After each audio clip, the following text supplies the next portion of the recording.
Welcome to Doing It My Way by Beata Matras, a podcast about project and product management, communication, brand, and IT. All these topics will definitely improve and have a positive impact on your career. So join me today, subscribe, and expect a new episode every week. Thank you.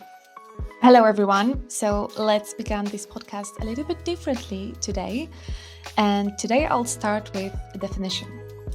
And this definition will be about a change. What is a change? Change is to make someone or something differently, to alter it or modify, or to replace something with something else, especially something of the same kind that is newer or better, substitute one thing over another.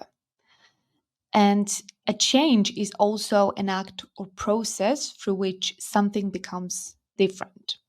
And as you can guess, this podcast episode is about change. And before I move to the change in the area of project and products, I want to share a story with you.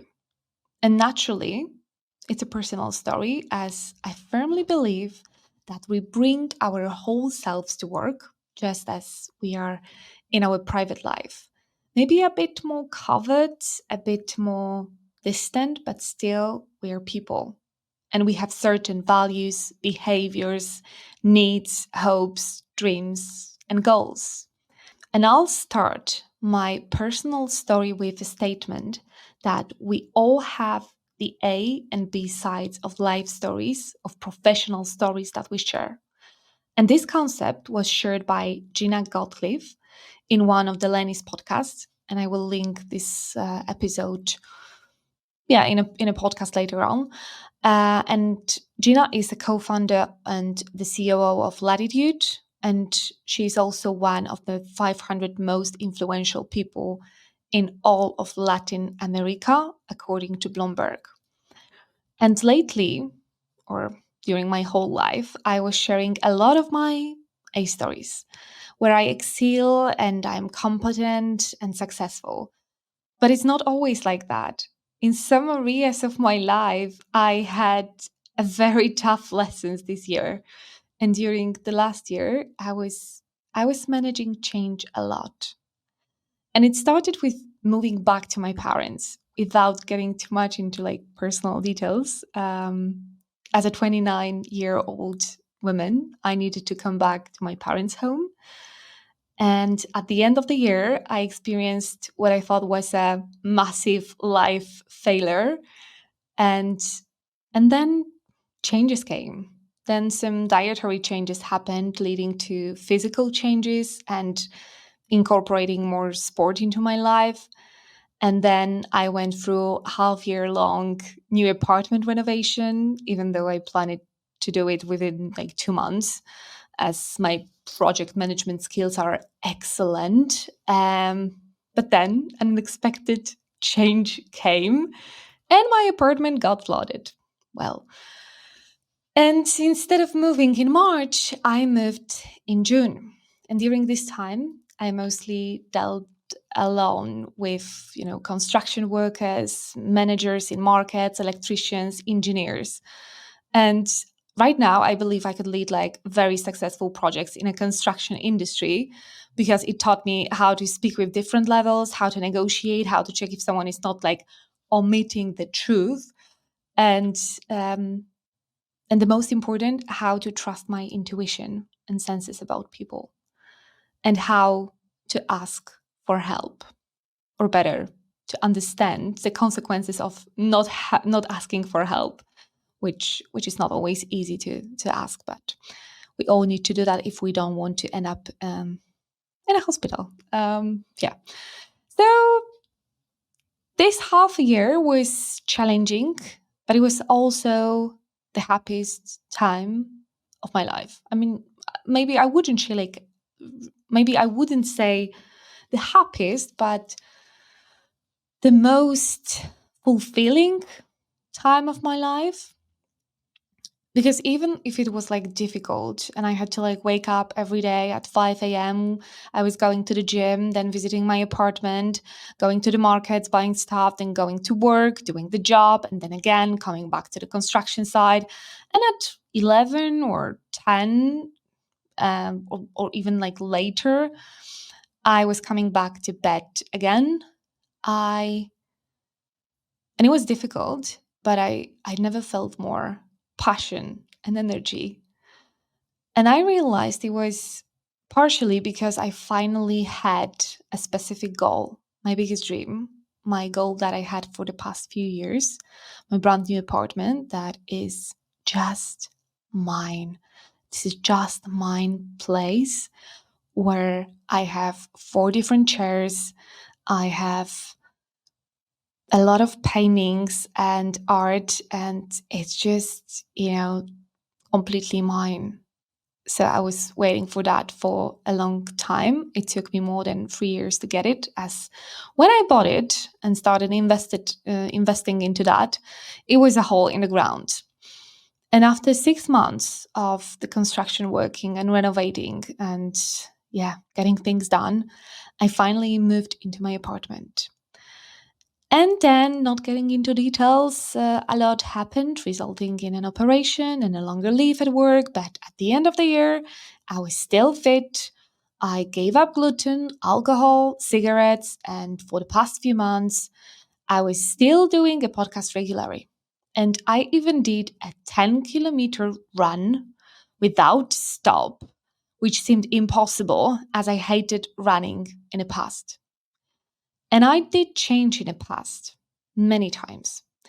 So the question is, why this time did I succeed in keeping my body in a good shape, even without heavy exercises for more than 2 months?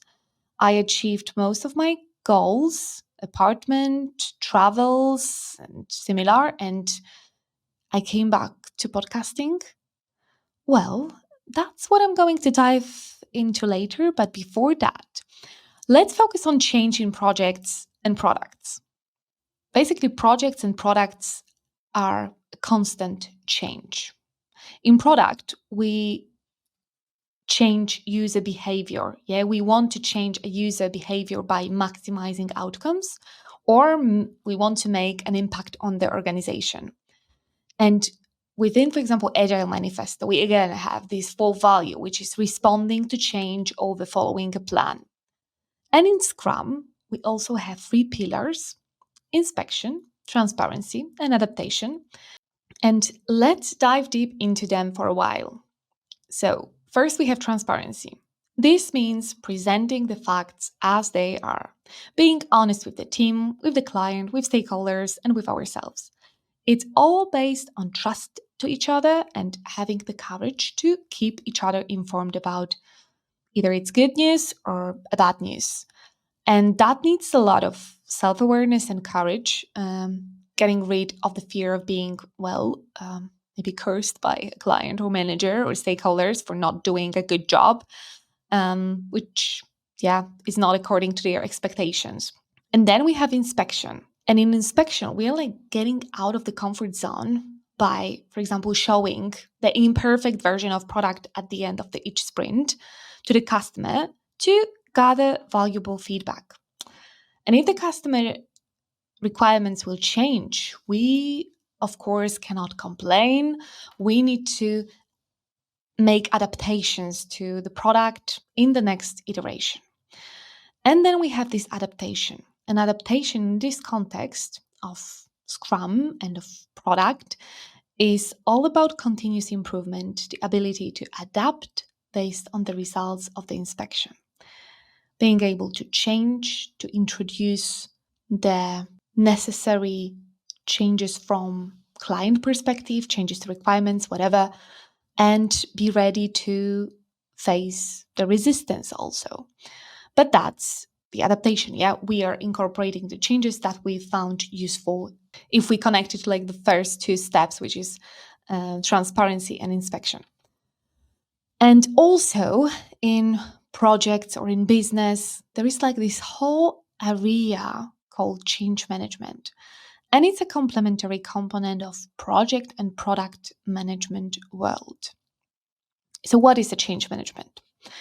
Change management is the process and a competence of leaders that allows preparing for change and supporting people to successfully adopt change in the organization. And we have to remember that every change has a specific goal that should be achieved to meet the planned business result. And change management includes changes to people, processes, technology, and tools. And I'm not going to cover a specific change models because I'm not an expert on that. We will move to the change models in the next few episodes where my guests will be sharing more around that space. But why is the change management important? That's very interesting part because change is a constant and immanent part of our reality.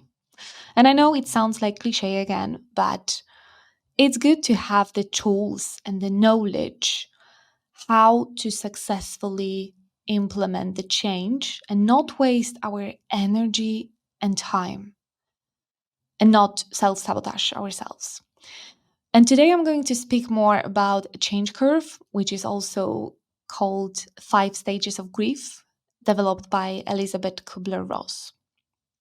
And this is an important model we need to consider in managing change because it allows us to prepare for different reactions across the business, across our life, across our personal or professional background. This model helps us to understand people and how they react to change. This model is important to consider when we are managing change or planning to do any change because it will help us to prepare for different reactions across the business, across our private life, and also what's happening in us when we experience the change.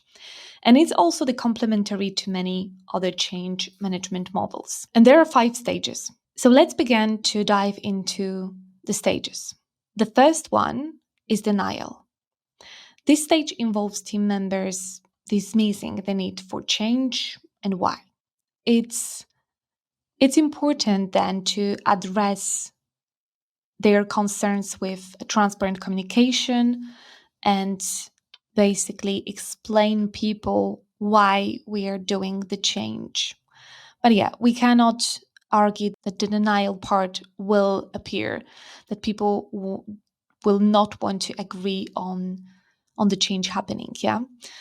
And this is just, a normal reaction that we all have to change. First, we just want to we just don't want to believe that something like that happens. Yeah. We just prefer to like hide ourselves in a place where change is not happening because it's difficult. Yeah.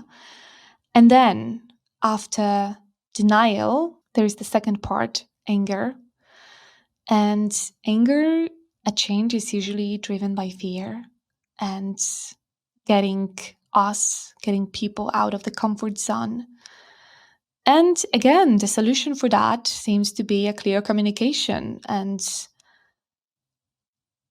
paying extra attention to people that are showing the signs of anger to guide them through this change, which I believe sometimes we are not doing very well. Yeah. If we meet the anger, if we meet the fear, we tend to run away from that feelings. We tend to run away from this negative energy, as we call that, when at the end, it's just the emotion that will pass. And after anger, we have the third stage, which is bargaining. And bargaining in change management often likes to manifest in the form of feedback and conversations on what's happening. And it's again communication. Yeah, communication is the solution of this stage. We need to address the concerns, the feedback that people have towards the changes that are happening. Um, and it's good to be aware of that stage to reduce the resist to change and ensure that the processes are implemented correctly. And during this stage, we are negotiating with the world, we are negotiating with our managers, we are negotiating and also like finding the meaning of the change or finding the meaning of the loss. So I believe it's important to not pass through this stage. And then there is this very sad moment where the fourth stage of grief is coming, and it's depression.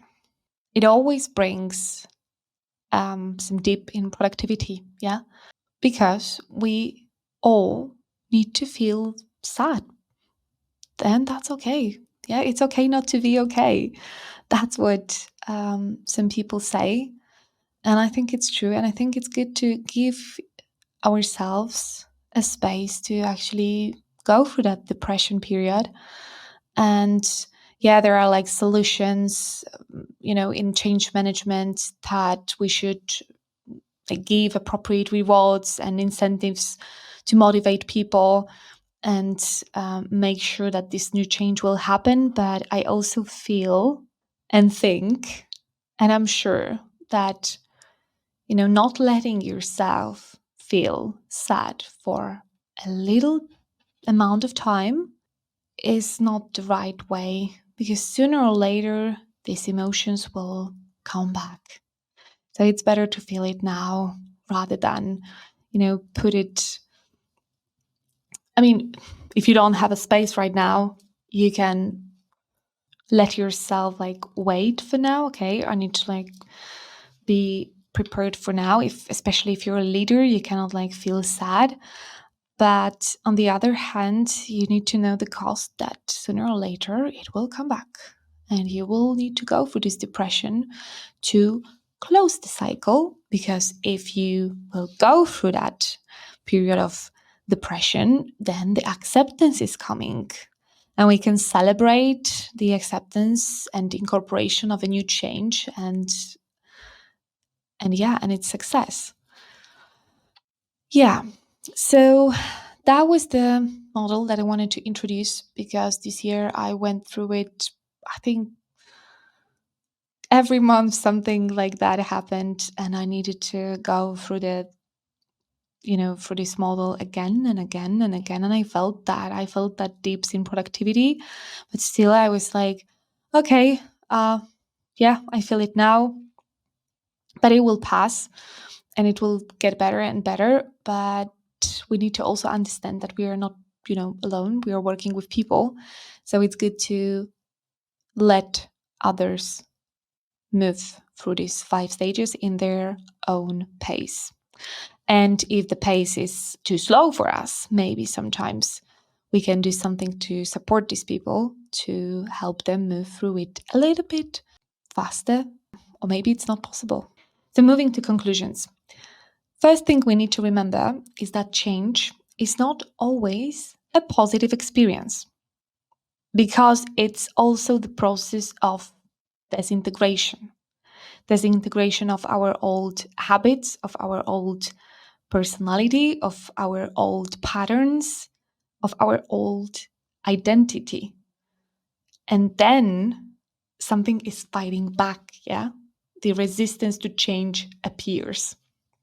And it's normal that this is the second conclusion.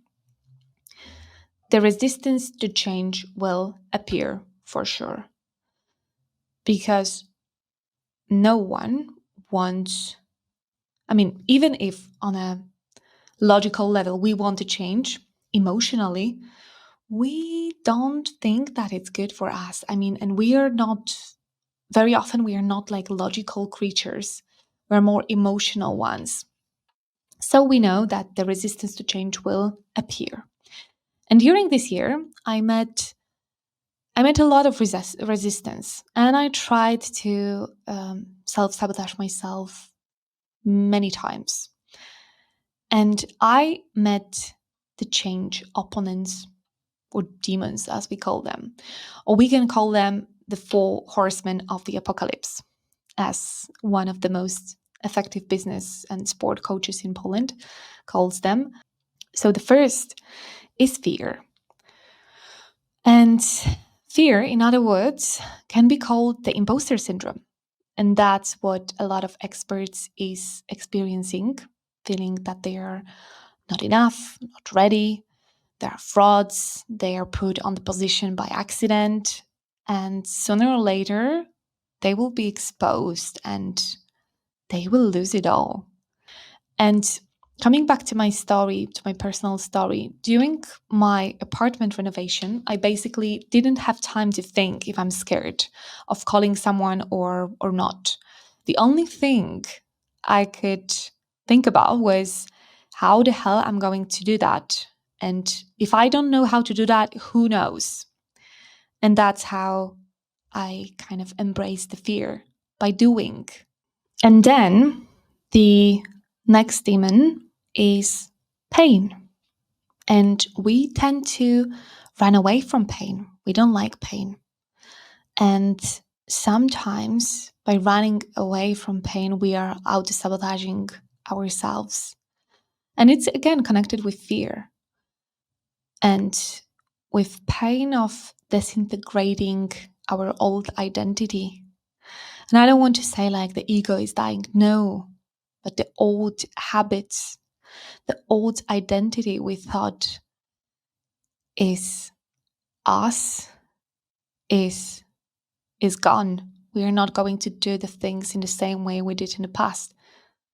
We are going to do things differently.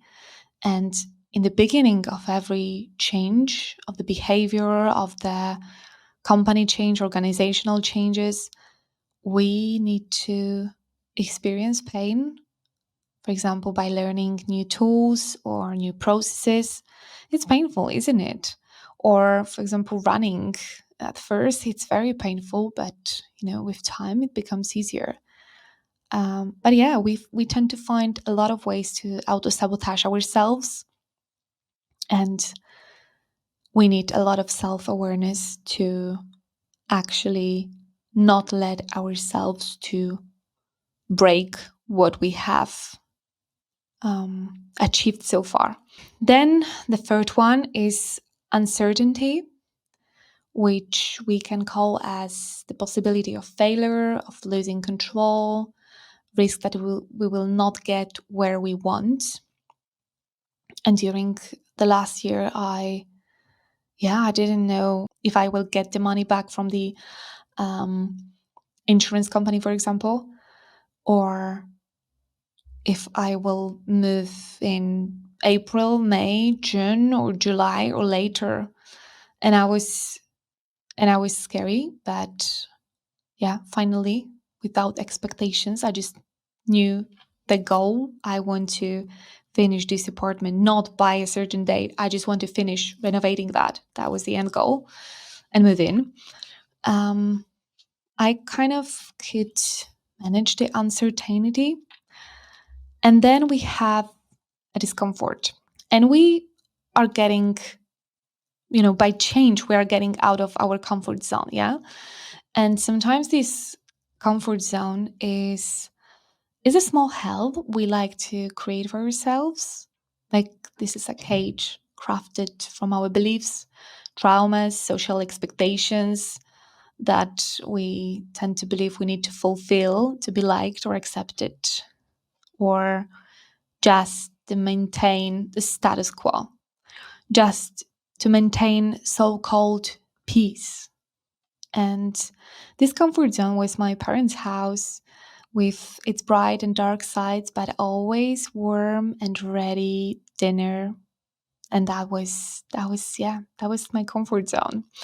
And after meeting all these demons, are there any like antidotes or effective methods to pacify these creatures? And I mentioned some of them in the previous sentences. But let's sum up. First antidote, it's actually understanding or being aware that there is the auto sabotage, imposter syndrome, and other demons that we are meeting. And how we can do that? Well, by simply, which is not always easy, listening to our inner voice, our intuition, our subconscious, like stopping for a moment and just focusing on what we are feeling right now.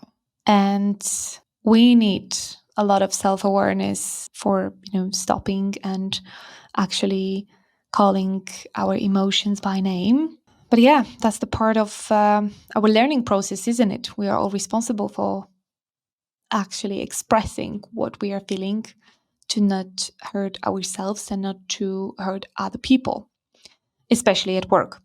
And then we also need to be self aware of fears that we are facing. And we can do that by admitting that they actually exist. Because running away from fear, not accepting that will only make things harder. Sometimes, accepting that, yeah, I feel what I feel. I'm afraid or scared of, I don't know, running, swimming, doing a presentation. Yeah, it's okay. But the other part is, what are you going to do with that? We are scared, yet we are still doing things. Yeah. And it will not pass. The fear will not disappear. And I tell you that after, 26 or 27 episodes of podcasts recording, and I'm still stressed doing that. And probably in 20 next episodes or 50, I will still be scared of doing that, but I will do that because I have a goal.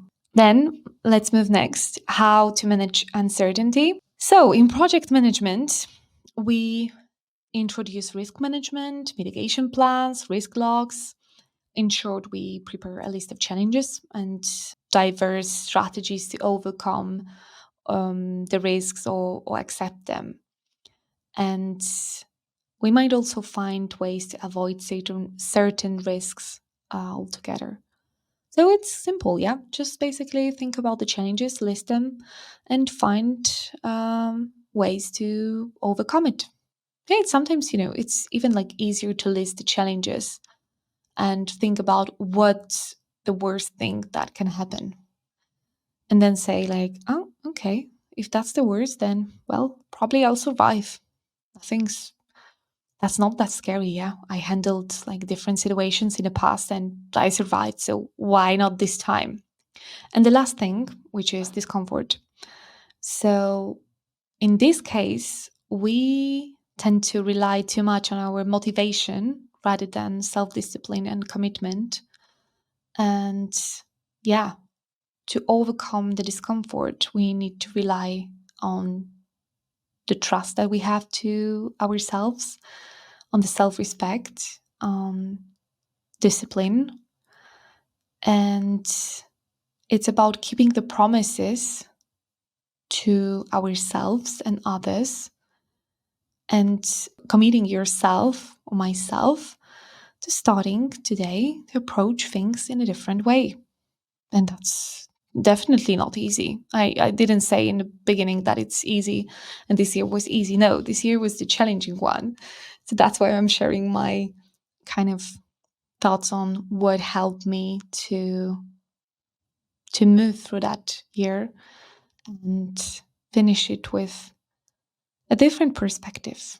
And the last thing um, that I wanted to mention that helped me to move through this year and face the demons and actually, I don't know if fight them, but just accept them and live with them peacefully, was understanding the why and for what of our actions, of my actions. I needed, and I believe you also need, a North Star, a guiding principle or goal. And it may not show you the exact destination, and it's completely fine, but you need to have something you're aiming for, and it will be like a guide to you. Maybe you will not see it like perfectly clear, but it will be just a kind of a skeleton of where you want to be. in the next few months, year, whatever time frames you will choose to finish this podcast. What's actually the B side of my story? Well, this year I didn't bring a huge successes at work. I didn't get promoted. I didn't make a significant career moves, like, I don't know, changing the company role, securing a major salary hike. I wasn't perfect on some of the projects. I also realized that parts of my personality can be challenging. I call it radioactive for both me and those around me.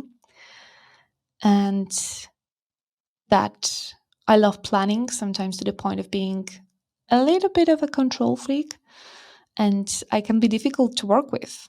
That's the B side of my story. Even if I managed to successfully go through the A part, which was a lot of physical, mental, apartment renovation changes.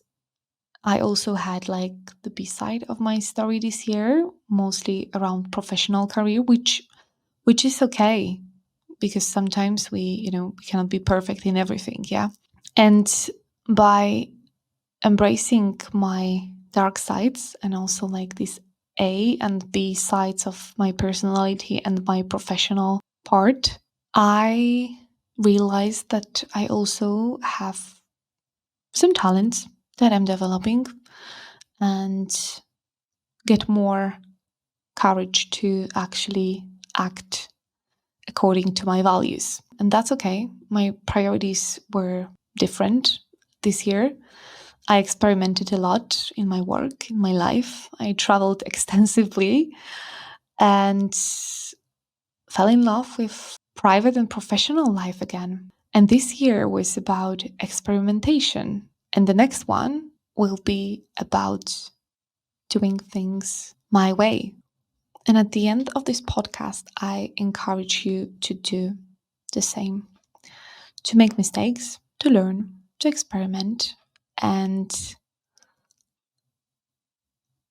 at the end, you might just become the change in the world that you want to see, not what others expect you to be. So maybe it's time to ask yourself a question: what is exactly the change in the world that you want to see, that you want to see, and how you're going to become that change? And that's all for today. Thank you very much. And until next time, keep doing it your way. Thanks for joining me on another episode of Doing It My Way by Beata Matras. If you enjoyed this episode, please do not forget to subscribe.